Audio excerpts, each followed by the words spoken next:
Mga kabiday, sa magandang oras po sa lahat. Welcome po sa aking channel. Eto, magandang pag-usapan po, mga kabida. Inamin po ni Executive Secretary Ralph Recto, mga kabida, na meron po siyang pagkakamali nung nagdesisyon po siya, mga kabida, na ilipat po itong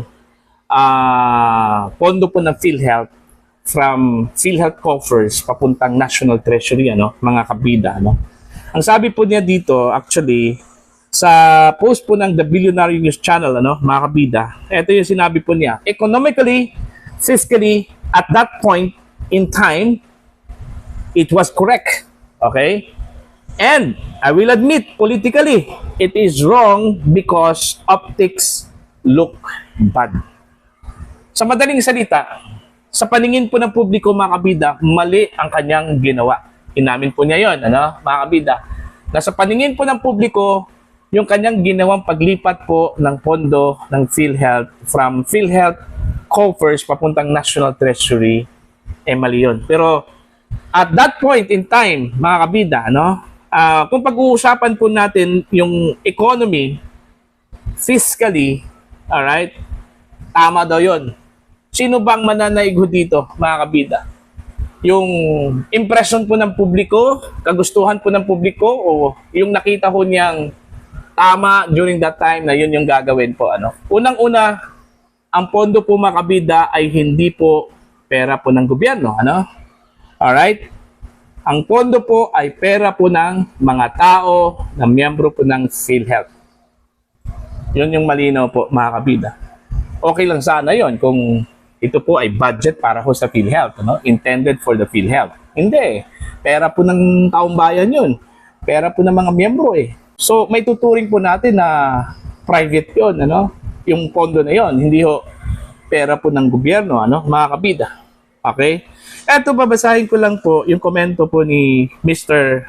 o Dr. Rob Rances po, mga kabida.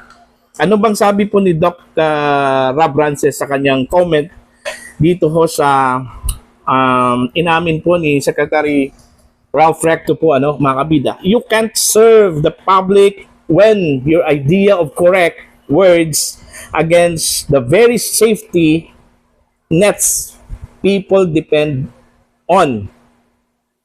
That's not governance. It's accounting without conscience, mga kabida. Alright? Yun yung sinabi po, ni Dr. Rances po, mga kabida, Okay? It's accounting without conscience. Okay? Pera po ng tao yun eh. Ginagamit yun para ho sa benepisyo ng mga miyembro po ng PhilHealth, and then yet, pinagdiskitahan po, mga kabida, hindi man lang kinonsidera po na baka ito po ay gagamitin, mga kabida, kasi ang tingin ho nila sa pondo po ng PhilHealth eh.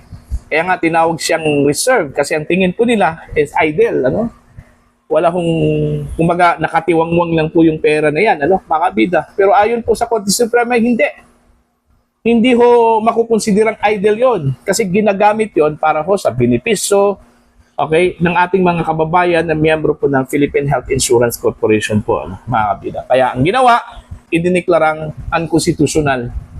Pinababalik yung pera agad-agad. Kaso lang po, hindi po may balik po ng gobyerno, kasi wala hong perang pwedeng ibalik. Meron man, pero kulang. Diba? Yun yung malaking tanong po yun, Kaya nga, ang dami hong nananawagan po, mga kabida, sa criminal liability po, ni Secretary Recto eh. Pero nagsalita na po ang apat na mga maestrado, ng Korte Suprema na wala hong criminal liability po. Ito hong si Recto, mga kabida, dahil ang kanyang ginawa po, mga kabida, ay alinsunod po sa kanyang tungkulin at mandato po, Kumbaga, ginawa po niya in good faith daw yun. Okay? Wala hong mali siya po, mga kabida. Because according to Secretary Recto po, mga kabida, during that time, okay, at that point, it was economically and fiscally correct. Tama daw yon according to economic and fiscal point of view, mga kabida. Alright?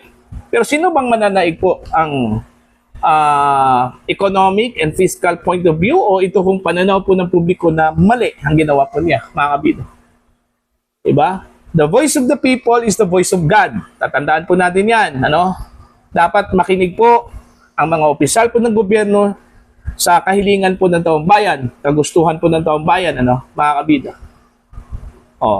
Kahit na po at that point, economically at fiscally correct yung ginawa ho niya, pero according to the Supreme Court, mali po yun. Hindi po pwedeng galawin, mga kabida, ang pondo po ng PhilHealth. So sa madaling salita, mas pinanigan po ng Korte Suprema yung kagustuhan po ng taong bayan. Optics look bad. Ayun. Pananaw po ng publiko, mali po yun. So yun yung kinatigan po ng Korte Suprema, mga kabida. Hindi po ang pananaw, economically at fiscally ni Secretary Recto during that time, siya po yung Secretary po ng Department of Finance. And most probably, baka ganun din yung advice din ng ilang mga economic experts po, mga economic managers po, mga kabida ng Marcos administration. Kaya nangyari po yung fund transfer, mga kabida, po. Ang dami hong ginalaw po ang gobyerno. Hindi lang po PhilHealth funds, pati yung PDIC po, mga kabida, at iba pang mga pondo na supposedly hindi po dapat galawin. Okay lang sana, mga kabida, ginalaw po yun kung alam po natin kung saan napunta yung pera na yon, yung pondo na yon. Wala ho tayong alam eh. Ang sabi po lately ni Secretary Recto po, mga kabida, part of that PhilHealth funds, yung 60 billion pesos daw, ginamit daw para pambayad dun ho sa mga health professionals, na nag-serve during the COVID period, mga kabida. Ang tanong ko po, bakit kailangan po ang pera po ng PhilHealth ang galawin? Bakit hindi po ang budget po ng Department of Health? Bakit kailangan po ang contribution mula sa members ng PhilHealth ang gagamitin po, mga kabida? Yun yung malaking tanong po.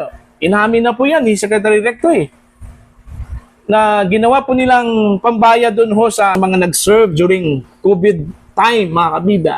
Dapat pondo po ng Department of Health ang ginamit po nila. Kasi po ang nag-hire po doon ho sa mga health professionals, mga kabida, hindi po ang PhilHealth, kundi ang Department of Health. Hindi ko lang din maintindihan kung bakit ganun Bakit pa pondo po ng PhilHealth ang ginamit Unfair po yon, mga kabida, sa mga miyembro ng PhilHealth. Diba? Ganun lang po yun Kung nagkamali man ako, sa pagkakaintindi ko po doon ho sa basihan po ni Secretary Recto na batas, kung meron man po, mga kabida, yung aking pagkakaintindi, understanding ko po, yun din yung understanding ng mga simpleng Pilipino, mga miyembro po ng PhilHealth, na meron pong contribution doon, mga kabida, at nagtatanong kung saan na po napunta yung kanilang pera, yung kanilang contribution, mga kabida. Bakit hanggang ngayon medyo hindi ho satisfying po, mga kabida, ang benepisyo po ng PhilHealth para ho sa mga miyembro. Diba? Natural yun. Magtatanong talaga yun. Kung meron tayong pera, may 60 billion na kinuha po ng gobyerno kasi po reserve funds yun, idle yun.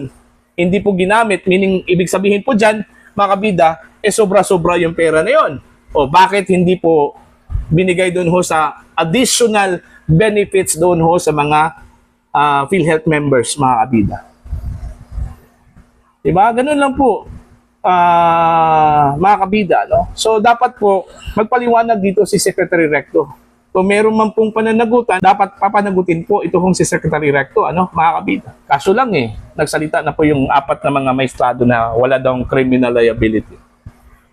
So, magiging precedence ito, mga kabida. May mga ganito pa ring mga aksyon na pwedeng gawin in the future kasi po, yun nga, gawin mo lang yung argumento, mga kabida, na in good faith yung pagpapatupad po ng ganitong klaseng aksyon, mga kabida, wala na. Hindi ka na kakasuhan kasi yun nga, in good faith. Ginawa lang po ang mandato, ang trabaho ng isang opisyal po ng gobyerno, kagaya ho sa ginawa po ni Secretary Recto, mga kabida, during that time bilang Secretary po ng Department of Finance. Pakipaliwanag daw please para maintindihan po namin, mga miyembro po ng PhilHealth, mga kabida. Yung in layman's term, kung bakit ginalaw po ang pera po namin. at inilipat sa National Treasury, mga kabida. Tapos yung part of that funds, mga kabida, bakit po binayad doon ho sa nag-serve during the COVID time? Okay? Para ho sa COVID time, yung part of it. Okay? Pakipaliwanag daw na pera namin yon, contribution namin yun sa PhilHealth, kung bakit doon po kinuha yung gastusin para ho sa COVID, mga kabida, na supposedly doon ho sa budget po ng Department of Health. Okay? So, para po sa inyo, ano po ang inyong opinion at pananaw ho dito, mga kabida? No? Please comment down sa mga hindi pa po subscribers sa aking channel. Please subscribe. Just click the subscribe button, click the notification bell, click all para updated po kayo, mga kabida, sa aking mga uploads. Maraming salamat po sa inyo lahat.